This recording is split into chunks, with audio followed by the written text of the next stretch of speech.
My name is Alexis Patnode, and I'm an Advisor Service Associate here at RPAG. And my name is Deron Jennings. I am also an Advisor Service Associate at RPAG. So for today's session, we will be covering some tools in our advisor portal, including the company page, managing templates and report themes, how to run a fiduciary investment review, how to run standalone reports, advisor reports, and some time-saving tools. So without further ado, we'll go ahead and get started. And what we're going to do first is we're going to be at our portal dashboard. When we click on menu and then all the way to the right under admin, you will see company. What this will do is pull up your company's page in which you'll see your company here, and we can select the company. Once we do that, you're going to see your company details in which we can see that there is no logo currently being used. But if we want to add that along with any information, we can click on this edit icon. This is very important because I believe that having a firm foundation when starting these reports is always key in just using our portal to its full utilization. So you're going to have the company name in which you can add in a company phone number, the address, along with the city, the state, the zip, and if you have a company website, that is also very good because all this will then funnel into the report that you are using.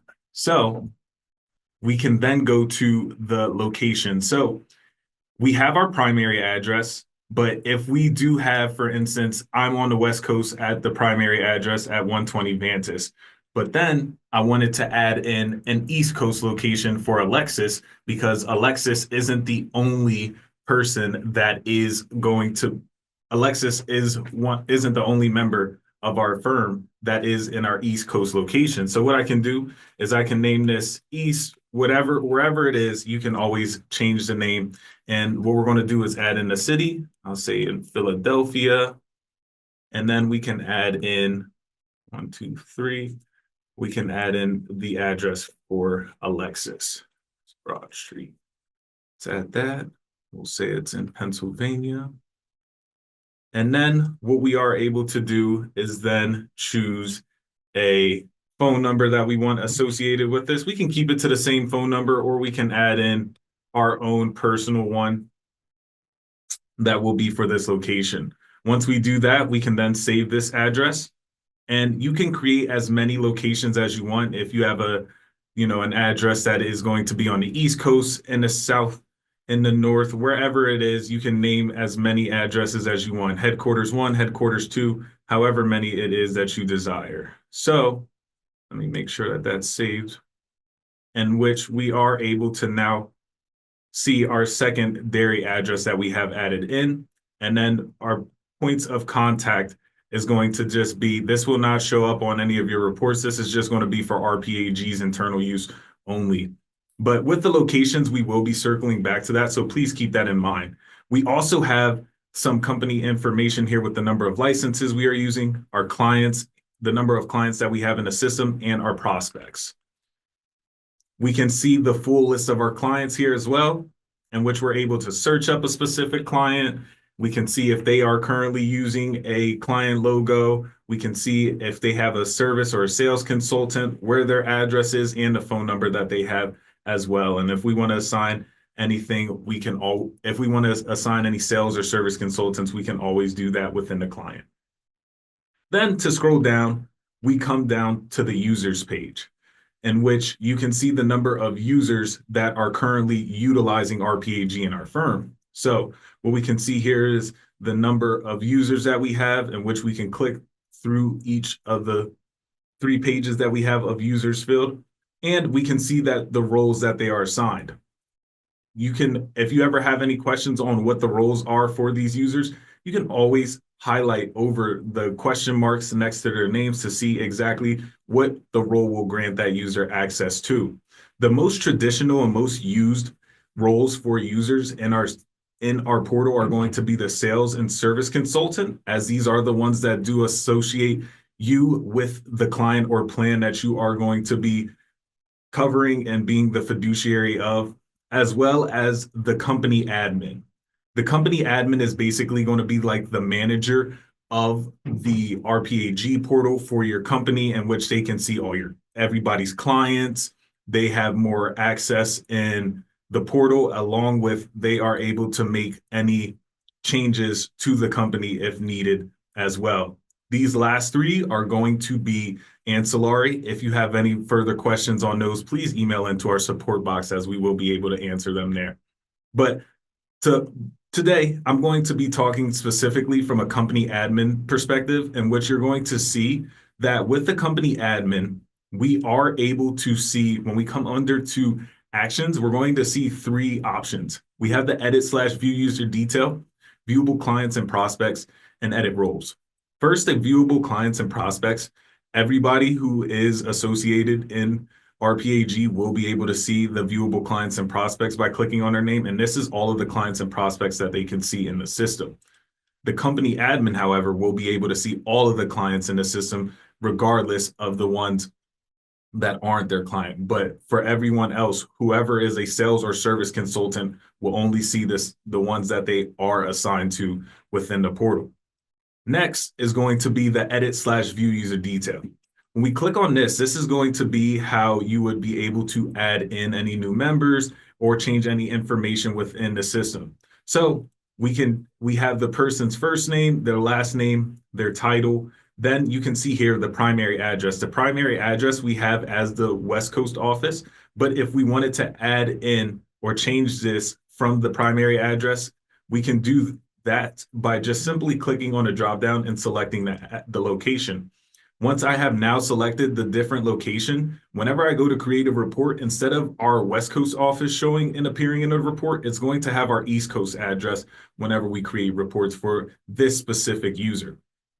Next, we have the phone number that is also associated with the company and their status.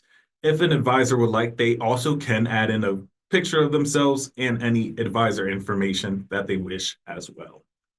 We can scroll down to the bottom, in which you are able to add in a disclosure if you would like. Please be cautious. You only are allowed a 700 character limit, and you can add in a time zone. So as I said before, we're on the West Coast, so this would be Pacific Standard Time. But if I wanted to set everything to Eastern Standard Time, I have that as well. And you can also add in a Teams meeting email if you would like. Once all that information that you have added is correct, we can then click on save, and that will save within our system. Next, we can click on the three dots to see the edit roles. The edit roles is going to be important. Yet again, this is only something that a company admin will be able to see, in which they can then grant access to different users to see the other roles that they can assign to its users. So if I wanted to add this person as a service consultant, all I would need to do is just click on the drop down, choose the service consultant, and then hit save. Once I do that, you will then see their checkbox now showing within the service consultant and any other roles that I would like to associate them with as well. When we scroll down, there are a couple key settings at the bottom of the company page. That being, if there's any services that they have, can see that. The other ones that I really like to talk about are going to be the sales and service consultant. So with having the sales and service consultant at the bottom, this is how you can mass assign a sales or service consultant across numerous clients all at once. So if we wanted to, we would be able to search up a specific client if we would like, or if it's just two that we would like to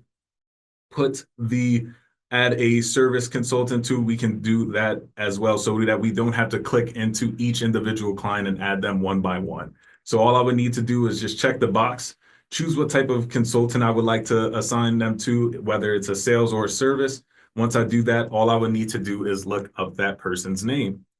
Once I find that consultant, I can then add them. And then if they are going to be the primary on here, we can always check this box and hit apply. Once we hit apply, it will then ask if we would like to confirm the association, in which we can hit yes, and then that will add them as a service consultant. And we can see the list of all the sales and service consultants that we do have in the company. And if we do not have somebody, we can always open up that client specifically and add them that way. It's also cool because you can do this as well with your advisors of record. If we wanted to add in a certain advisor of record for all of our plans, we can mass associate that by selecting all of our plans if we would like, or just looking up each individual one that we desire to add in that person as the advisor of record. And it's going to work the same way as a service and sales consultant as well. Lastly is the service plans. If we are going to create a service plan for numerous clients, and instead of going to each one individually, what we would be able to do is select our template that we would like. If we have our own created template, in which I'm going to talk about in a little, we can choose that. But for this, I can just say under 2 million, for instance, if I know all my plans that are under a certain amount or whatever the amount is, and then I can then choose the plan that I would like to add this service plan to. Once I select all of the plans, I can choose the year in which we are in 2025, and then I can then hit assign. Once I hit assign, that is going to then create a service plan for every client plan that I have selected in the portal. So then scrolling back up to the top, we then can click on menu. And then when you are a company admin, you will see a couple more sections here that will appear. And the one that I want to talk about now is the manage templates. As I kind of just went over, you will be able to create your own and save your own template regardless of your role. But with being a company admin, you will be able to create a template for your entire company to use. So with that, we can then come here and we can name the template that we would like. Everybody has access to do this, but just always good to know as well. We can choose the template type, and if this is going to be for emails, reports, service plan, meeting minutes, whatever one we would like this to be a template for, we can choose.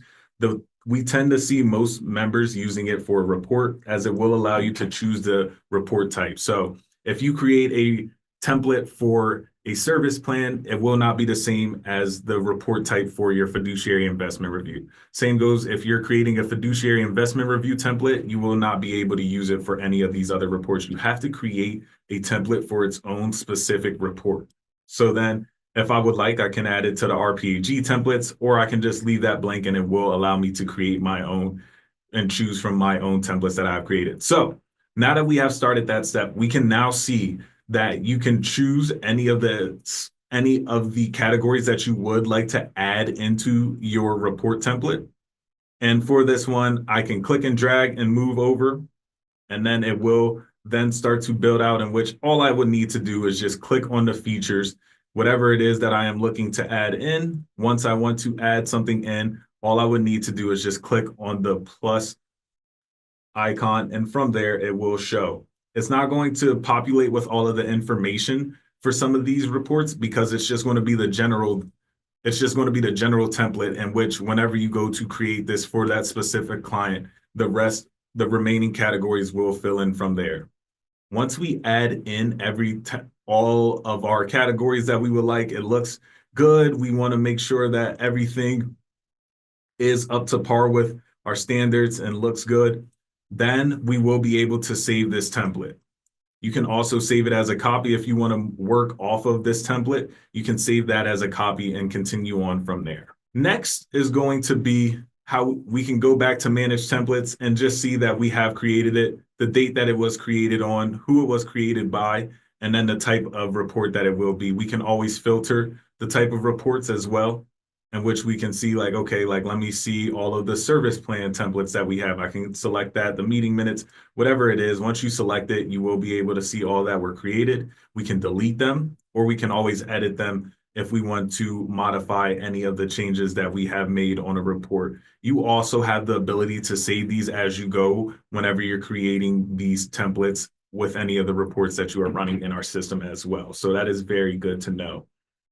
Next, we're going to be talking about the manage report themes. Now, this is only going to be company admin specific. And with managing the report themes, I like to always incorporate the report themes, because this is going to give your reports that enticing factor. So as you know, whenever you create a report, it's going to come out with RPAG's colors. As they are as beautiful as can be, sometimes people like to just have it matching with their company colors, or have their reports showing with the company colors, just to show that, that extra effort that you put forward, and just to also make the report just feel a little bit more comfortable when you are going into the meeting. So we can name the template whatever we would like. Once we do that, we then have the ability to change the colors. So for instance, if our colors are silver and blue, we can change that to either one, find a good meeting ground in which the silver is being used, and we can change it. And you can see that it will change over to the left here, in which we're able to see how it will come out on our reports.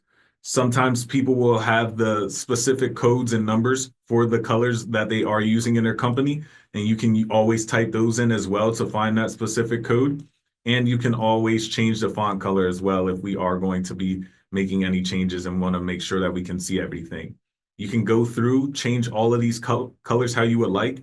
And once we do that, we would then be able to save this template as a primary for all of my clients, or for all of our reports. So no matter if Alexis is creating a report, Ashley, whomever is in my company that is creating a report will be able to use the managed themes that we have created. And Alexis will show you how to choose the theme here in a moment. But what we can see is once we check and see that all of our colors look good, they are matching up, we're seeing the colors that we want to see over to the left, it all looks good and ready to save.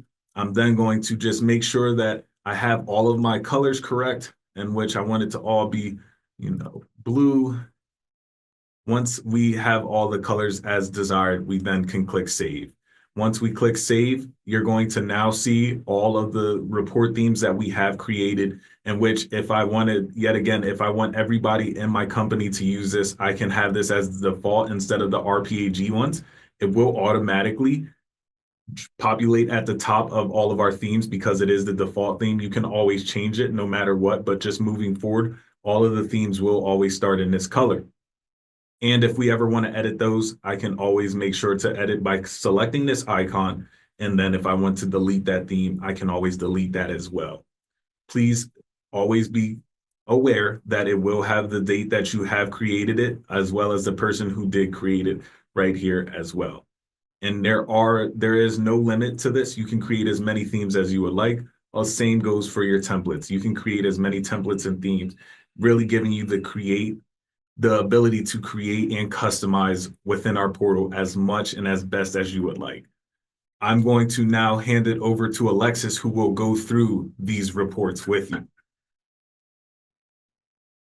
Thank you so much, Duran. That was a lot of great information. So now that we were able to be assigned different company roles, we have access to a variety of different clients within our RPAG portal, and we've maybe created a couple report themes and templates. We want to know how to apply that. So first, if you click on client/prospect on the right-hand corner, this is an easy way to access any of your clients in the RPAG portal. We'll go ahead with AP client. Here you will see the client details as well as the consultant and of course our plan here. If we wanted to take a look at any other clients, you are able to do so by searching or clicking view all. So once here, you'll be presented with your client's plan cards. We will first be covering how to run a fiduciary investment review, which you're actually able to access in two separate areas of your plan card. So first, the easiest way to access our fiduciary investment reviews will be just by clicking the investment review button here on that view plan. The next way would be to click into your plan card by clicking view plan, scrolling to the bottom reports section where you're presented with a variety of different reports and selecting fiduciary investment reviews from this investment box. In our fiduciary investment review tool, you're able to start a new report as well as check out any saved investment reviews. So any reviews you've started or generated, if you need to make any edits, you are able to do so within this section, as well as download copies of any previously generated reports. Here, we'll go ahead and start a new report. So first, we will give our report a name. And then it's going to ask us if we would like to associate with a service plan, which is an additional time-saving tool we have available in our RPAG portal that is integrated with our fiduciary investment review. If we decide not to associate that now, we are able to do it later. We'll go ahead and start our report. We will get a confirm your action box up here before we start a report. This is just letting you know that we have not associated our report to a meeting in our service plan. And it also is letting you know that beginning the report will lock in score data as of today's date. As Ashley had mentioned earlier, our scores do come out tomorrow. So starting the plan today would lock in scores as of today, not our new scores tomorrow. So we'll go ahead and click confirm to start our report. We will then be presented with a 3-step process. I always like to say step 1 is the most important step because it's the only step that you're not able to go back on once you've confirmed. In step 1, you will actually review your plan lineup as well as asset balances and that provide investment source and product. So by clicking into step 1, we will be presented with our current investment lineup. You are able to make any changes if you see any funds or asset balances that are not correct or not up to date. You are able to make those adjustments here. I would like to remind you that any adjustments you make within this step 1 of the fiduciary investment review will reflect back onto your plan's investment card, so be cautious there. You're able to add additional funds using these buttons at the top or edit those asset balances with the edit button. A couple additional features that I always like to mention in step 1 will be this little arrow button toggle chart. It gives you a graph overview of your plan, what's going on behind the scenes, as well as a couple additional resources. If you click the drop-down menu next to expense and revenue, you can actually see a full score history of your current lineup, as well as a returns analysis at a glance. So once you've taken a look at your fund lineup, everything looks accurate and up to date, you'll go ahead and click confirm once in the right-hand corner here, and then twice. This will allow you to move on to the next step. You see that this step 1 is now locked with this gray edit plan button, but we do have a checkbox saying, hey, you've completed that step, you're ready for step 2.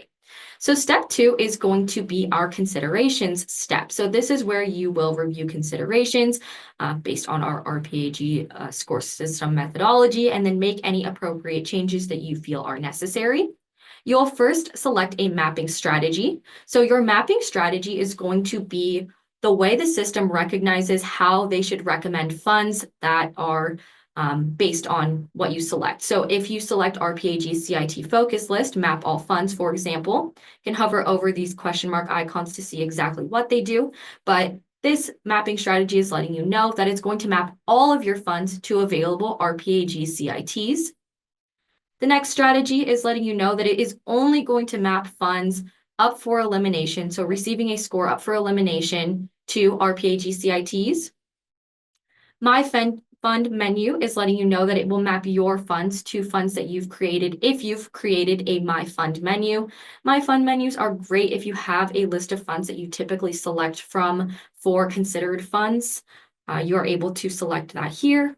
And lastly, provider product. So provider product is going to map your funds up for elimination to funds of the same asset class. So it will map asset class to asset class, and it's selecting those funds from the same investment source and product that you've selected for your plan. So for this case, we'll go ahead and go with provider product and select next. This is where we are actually able to make our considerations. So at the top here, you will see the investment source and product that was pre-selected for our plan. If you'd like to change that, you are able to do so here. Again, I will remind you, this will get reflected back on your client's plan card, so be cautious. If we scroll down, we see our funds here that are up for elimination have been presented with considerations. These considerations are again going to be from that investment source and product, mapped asset class to asset class. We are able to override these recommendations. So here we have eliminate and map. If we click the drop-down button, we do have a few additional options here. So eliminate and map will give you a fund for another fund. So if you're just wanting to exchange one fund for another fund, that's where you will see it appear in the consideration side. Eliminate and split is a great option if you have multiple funds you're looking to replace your current fund for. So say we are replacing our fund on the left for 2 funds and we want to split that asset balance, we would use the eliminate and split option. Eliminate and default to QDIA is exactly how it sounds. It will eliminate and default it to a QDIA option. Watch list would mark the fund as watch list. There would be no consideration across from it. It's letting us know and letting our clients know that we are keeping an eye on this fund. It is on our watch list. And then no action would be if, hey, we think this fund's doing fine. We want to leave it in our current lineup. We don't need any consideration. We're not doing anything with it. So you can change that to no action. Now, on the right-hand side, you are also able to adjust the considerations given. So, for example, maybe we do not want this fund. We are able to remove it. It will have you confirm your action, and once you confirm, it will remove that consideration. Now, maybe we actually do want to eliminate and map that fund, but we want to select an alternate fund there. We'll find that fund, select eliminate and map, and then use the plus sign on the right-hand side to find a new fund for replacement. So if we already know which fund we are wanting to use as that considered fund, and again, if we already have that ticker, fund ID, or QSIP, we can put that in the search bar here. Or if we want to do a little bit of fund research, we can select the filter icon, which would then allow us to select specific filters for our fund results. Or lastly, we can select the magnifying glass icon, which will actually give us all of the results available from the investment source and product menu available, matching that specific asset class. Now, oftentimes we get the question, what if I want to map my fund to a different asset class? Well, all you'd need to do is select the X next to that asset class, and it will give you a list of all funds available within that investment source and product or our mapping strategy. So from there, we can make our selection and click the plus sign to add that fund in, which will then show it as our considered fund. So once you've gone through and made all of your considerations, adjusted any actions as necessary, double checked again your lineup, you'll reach the bottom of the page where you're actually able to add additional funds to your lineup. So maybe there's a fund you're looking to have your client consider, but you're not wanting to remove any funds from your current lineup. Well, you will be able to add that down here at the bottom, again, using that same plus sign feature, adding in the fund ticker or fund ID or QSIP, and then adding it the same way we did with our considered fund. So once everything is done and reviewed, we do have an additional feature here. I accept responsibility to verify fund availability and pricing. It is something that you will have to select before you're able to move on to the next page. So again, after we've made that selection, we'll go ahead and click Save Considerations, and that will take us to step 3. So step 3 is where we actually get to build out our report. We're first presented with the select template option. So you do have 3 choices here. First, RPAG templates. You'll see we do have a short version and a standard version. My templates. So once we've created our templates using that manage templates step, if we did create one, we would see it right here in this my template section. And then custom template, which is going to give you a completely blank slate to work off of. You'll be able to drag and drop all of those icons like you do in the manage templates section and start from scratch to build your actual report. So in this case, we're going to go ahead and start out with our RPAG short version template.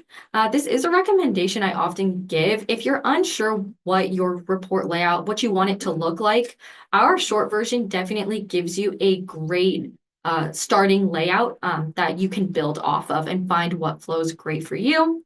So you're going to be presented here with the actual report builder, report theme. We do have our RPAG theme. We could use that theme that Duran had created previously in here for our fiduciary investment review if we'd like.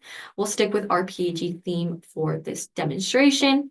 On the left, we have our report layout. Again, this is coming from our RPAG short version. You are able to adjust as you wish, so you can drag and drop different categories here to create your own order. You can also use the features to select different modules you would like to include within your report. You can add in any of these different modules by just clicking the plus sign next to them. So for example, maybe we want a cybersecurity report in there. It will just add directly to the bottom, but maybe we want it up here a little further. We can drag and drop. If you'd like to delete anything out of your report layout, you are able to do so by clicking the X next to the module name. It will pop up with a confirm button, and once we have confirmed, it will be removed from that report layout. Anything marked in red is indicating that action needs to be taken. So for example, our cybersecurity report it's wanting us to confirm which provider and platform we are running that report for. So if we click that drop down button, we are able to find whatever record keeper we would like in here, as well as the platform, and click save, which will then turn it back to a non-red module. So once we made any adjustments and added in any features that we'd like to add, we can go ahead and either save as a template if this is a report flow that we feel we will use more often. If you save it as a template, when the next time you go to run a fiduciary investment review across any of your clients, you will actually see the template appear in the My Templates dropdown. And then if you do not want to save as a template, that is completely okay. You can just go ahead and click done, which will bring you to the last step of the report, which is allowing you to associate with a service plan if you did not in the beginning, or if you have decided you want to, or giving a meeting start date. So that meeting start date is actually going to appear on the first page of your report. It's just a way to date your reports if you wish. You do have a few additional report options here. You can use the checkboxes to include or disinclude them from your report. And lastly, you can edit that footer if you would like. If you're happy, you can go ahead and click Generate Report, save and close, and it will download to your computer. So while we wait for our fiduciary investment review to download, it does typically take a minute or two to generate. We're going to pop back into our plan details, and I'll show you how you can run some standalone reports. So we did get a question, is there a way to go back and create a fiduciary investment review from a previous PAL feed? I'm going to pop into that one real quick here. While you can't necessarily reverse your PAL feed, you can adjust your investments card if you wish to reflect your last PAL feed and then run that fiduciary investment review. One key thing to remember there, and you're able to find that previous investment lineup by clicking this historical data report and then selecting the previous lineup if you wish.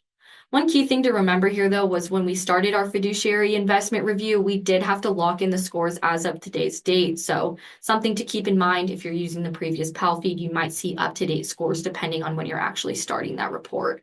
And I'd be happy to go further into that question if you'd like to reach out after. So actually looks like our fiduciary investment review just downloaded, but we'll pop into those standalone reports I had mentioned. So bringing us back to the report section of our company page where we previously found the fiduciary investment review button, we also have a scorecard button. So while you're able to run a scorecard in this section, you're also able to run a variety of other reports. So if we click the drop-down menu here, you have a variety of different reports you can run. So maybe we want to run a returns analysis. You're also able to select which quarter you'd like to run this for. So this is a great way to run additional historical reports. Maybe we want to see one for Q2. We can select that there. We also have a couple other features we are able to select. And then from there, we are able to download as a PDF or Excel. So you're able to make those selections in there. This is great if you're looking for a specific module in the fiduciary investment review, or you're looking for just a simple report to present to a client and you don't want to run an entire fiduciary investment review, because this will run that report for your current fund lineup. So as we're concluding our time, I'll go ahead and show you one additional time-saving tool that we have available in our RPAG portal. This is one of my personal favorites, as well as a lot of other advisors' favorites. I've heard great feedback. That is going to be our advisor reports. So if we click menu, then advisor reports located under the practice management section. This is where you're able to run reports across your entire book of business. So if you're looking for something specific, maybe you are wanting to see your client addresses. As long as you have client addresses filled out, you're able to select a start date and end date. So this is when they were entered to this time period. We would find results within this time period. Maybe we want to see client data. If we select that as our subreport and click apply, you're able to see a variety of different data points associated to our clients. Maybe we're looking for specific funds. Maybe we're looking for funds by plan. If we click fund reporting and select funds by plan, that will allow us to see all of the funds within each of our plans, as well as the scores they are receiving. Assets under advisement, this would allow us to see a variety, again, of different reports. If we want to see all of our fund names or tickers across our book of business, if we want to, again, see fund by plans, if we want to see all of the providers that we use or plan types, you're able to do that here. You're also able to see a report usage report. So if you want to see when how your provider analysis is doing, or a list of reports that you've recently run from between this period and this period, you're able to do all of that within our advisor reports section here. Advisor reports is also related to Advisor IQ. You'll actually see Advisor IQ available within this quick links taskbar, as well as this switch to advisors button here. So switching over to Advisor IQ, similar to our cover page, it is a snapshot of what is going on in your book of business. It's again, graphs at a glance of your different plans and clients by size. You are able to drill through these options. So maybe we're wanting to take a look at our plans breakdown. We can use specific filters on the right-hand side. We do have additional filters. You can also pop out the data if you want to take a closer look at that plan, and then using the little 3 dots in the right-hand corner would allow you to export it as an Excel. If you want to show this data as a table, you're able to use all of that filtered down. Great. So with that, we'll go ahead and take a peek at our fiduciary investment review that we created together just to have an idea of what that looks like. We have our client's logo as well as our company's logo. These will be more specific to your company pages, however you fill it out. As we scroll down, we do have our title and cover page, our table of contents, and then all of the modules we decided to include within our reports. So this is a fan favorite report, and it is a great deliverable for your clients.